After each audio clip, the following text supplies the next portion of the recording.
নমস্কাৰ সকলোৱে। মই গছ গছনিৰ ওপৰত বক্তৃতা দিবলৈ ওলাইছোঁ। বলক আৰম্ভ কৰোঁ। বিভিন্ন কাৰণত গছ গছনি মানৱ জীৱনত প্ৰয়োজন। গছ গছনি নহ'লে মানুহে অক্সিজেন গ্ৰহণ কৰিবলৈ সক্ষম নহ'ব।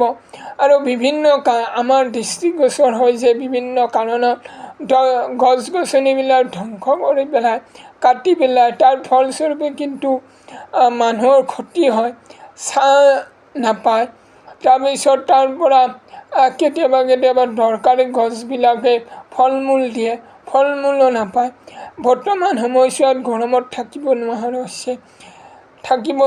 হৈছে। গতিকে মূল কাৰণ গছ গছনি থাকিলে কিজানি ছাঁত জিৰাব পাৰিলে মানুহে। গতিকে এইখিনি কৈয়েই মোৰ বক্তৃতা ইয়াতে সামৰণি মাৰিলোঁ। ধন্যবাদ।